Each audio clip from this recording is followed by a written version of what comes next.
Hi folks, this is an introduction to Moodle. Normally we would do this on the induction day and take some time to go through it.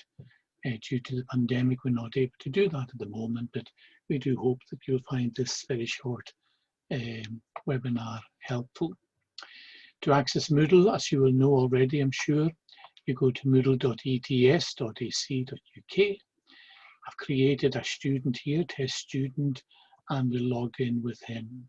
Okay, normally you would use your Office 365 email address to log in here, and then whatever password you have.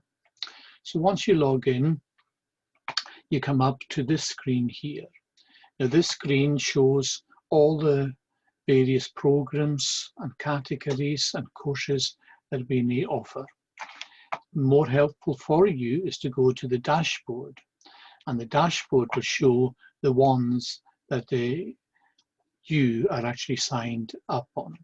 So this particular student, test student, I put him on Church History 1, 2 modules, 101 and 102.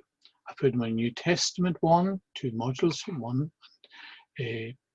Well, I've only put him on one of them. New Testament Greek, 001, 002, the 2 semesters. Old Testament 101 and Old Testament 102, and so on. So I've put them onto all of these courses. Then if you were to access these courses, just click and you'll be taken to the actual course. Now at the moment you will see that there's not much available in some of the courses. The lecturers will generally unhide material from students as the course progresses. So rather than seeing everything in the one go, this will be released bit by bit as the weeks go on. I know in the current session we'll be expecting students perhaps to read material beforehand, and if so, the lecture notes might be available here before the lecture. On other occasions, the lecture material might be made available afterwards, but this is where you will come to find access to these things. Generally, they'll be either under categories, topics, or under weeks, the week of the course, and so on. So Church History, as you can see, is under the various topics. If you were to go back and choose, for example, a New Testament 101, you will see that that's done per week because they'll be doing Greek translation and so on. So I might release the Greek translation ahead of time, but not the material here until the week actually comes. Okay, so all of these things will be available for you to access on any of your courses. Just as a word before we go any further on that, remember that when you come to read the documentation, you just click. And once you click, it'll show up as a PDF or as a PowerPoint or whatever it is, and you can access it there. There are other materials which will be URLs, and you click on that and it'll take you to a page where you can access the material designated there. This is where you will also come, and I think Ruth will be showing you, you'll come here to access the blue button and join a session. I'll leave that to Ruth to explain later. When you come to uploading assignments, and this is pretty important, you will see something like this on the courses. So NTS 101, Exegetical Essay Without Greek. And to upload your essay, remember to read the rules first of all, but to upload the essay, you just click on the link. And then you're taken to this page, which explains what the assessment is once again, when it's due and so on, and the time remaining till the due date is passed. And you would then add a submission, click on add a submission. Once you do that, notice what it says here, all uploaded, files uploaded will be submitted to the Plagiarism Detection Service, Urkund. And this is really important. When you come to write an essay in this day of copy and paste, taking stuff from the internet and so on, It's relatively easy to put material together and present it as your own when it really may not be your own. And Tannerden, or Urkund as we use currently, is software designed to match what you've written to stuff that's openly available on the internet. Or if you copied another student's material, then it would also show up here. So do not do it. But this, the moment you submit an essay, you just click on here, upload a file, find it on your PC. So not sure which one I could go here. I'll just upload a GIF for the moment. Okay, and if I click upload that file, then it will upload that document and it'll put it into Urkund, and it'll take some time then for Urkund to analyze the document. And when it does analyze it, you will be able to see the level of originality. The level of originality. It will actually show in the category here how original it is. If you find that by mistake you actually put in more material from elsewhere and you didn't acknowledge it in the footnotes, then you have the opportunity to resubmit again, and you're able to resubmit unlimited times until you are satisfied that the document you want the examiner to read is the finished document. Okay, so that's the way it goes. You can make a mistake, you can resubmit again, and then once the due date is passed, however, you're into a different scenario. So make sure you submit the essays when you're ready and check out what the originality is.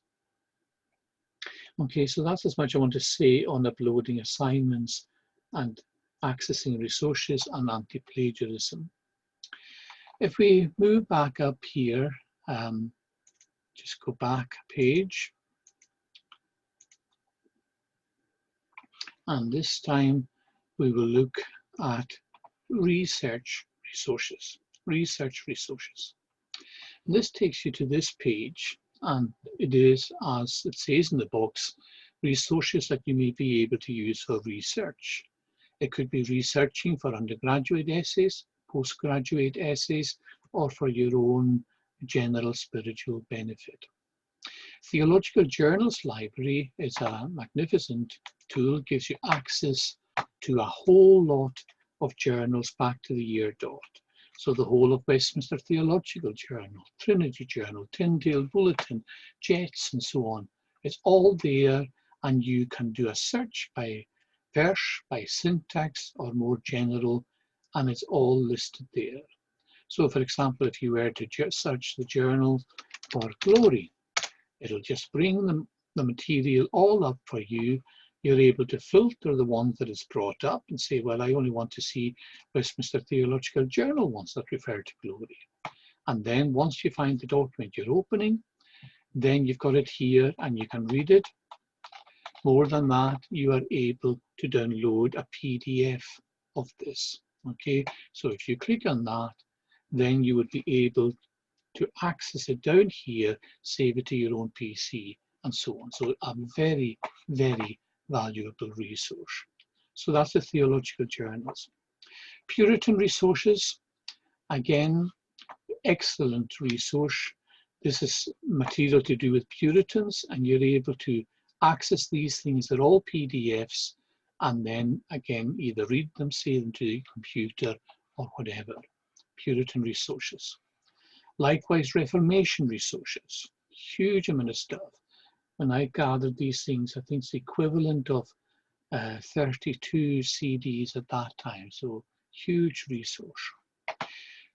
Scottish Theological Classics, these are ones that were gathered some years back, some by folks within the college itself, and some written Scottish theology primarily, so here is the stuff by Candlish on the Fatherhood of God, and you're able to access all of that. You've got a bookmark section over there as well. Very helpful resource. Eclogen, if you are doing historical research into Scottish church history, this is an amazing resource. It really is.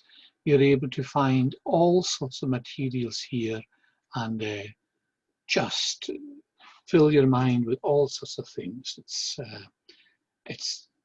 You can't stop reading if you're into this kind of stuff. And there's all sorts of materials available that takes you back into actual documents that have been scanned in. The chap that did this is a retired minister, lecturer, principal of Timisani Bible College originally, and this has been his lifetime in retirement contribution to the Lord's work. So it's wonderful. Eclogen.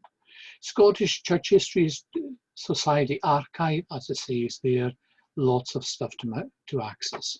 Likewise, the principal John MacLeod, who used to be a principal down in the college here at the beginning of the 20th century. Edinburgh Theological Seminary Library Catalogue. I'm sure Ruth will take you to this, and once you enter it, you'll be able to search for the documents and the books and journals we have on the ETS library. Theological Heritage Users Library. This is, as it says here, merged collection of 9 theological libraries. So Oak Hill, Luther King House, Spurgeon's and so on. Their catalogues have been combined with our catalogues. And when you go on that, you're able to search and find material. And you may say, well, we don't have it at ETS. I wonder if Spurgeon's have it. And you find out here that they do. And then you're able to ask Ruth to maybe ask Spurgeon's College to give you access to that. And we do have an agreement that you would only pay for postage for these documents if they're willing to let them out. The Internet Archive is an amazing resource. It's just all sorts of stuff, not all theology or religion, but literally non-profit library of millions of free books, etc. And you can get access to Rutherford's works and so on there as well. Edinburgh University New College, we have access to that by law. And that really is wonderful because there may be lots of material that we would not be able to buy for ourselves because we have limited funds, of course, and we want to leave the funds for material that we would maybe quite, to a large degree, agree with theologically. But New College will have lots of other material which would be very useful to read and to research as you do your essays or your theses and so on. Normally, you would be taken on a physical tour. This year, I'm introducing you to this New College virtual library tour. And it's really good because you're able to get in here and just see what things they have, the floor plans, and so on. An excellent resource from New College. And then once you know what they've got there, then you're able to access the ETS library catalogue. Now remember, you have to sign up for the library at New College in order to use their books and so on. But here you can find access to what they actually do have. Just type in the word or something from the book and the author or the title or the journal, and you'll get access there. You will not be able to access electronic journals there because students do not have access to that. Staff do, but not students. However, as I shall show you later, you do have access to University of Glasgow electronic journals. And when you click there, then you are able to see what you've got in your student portal in Glasgow. Remember that you do have access to my campus. You are a matriculated student at Glasgow and you do have access to their electronic resources. You can also gain access to their physical resources if that suits you in terms of proximity, but you have to sign up for that with Glasgow. And look at the detail there in terms of how to actually get access to these electronic resources, just follow the instructions there. A more detailed guide is given helpfully there, drawn up by one of the past students.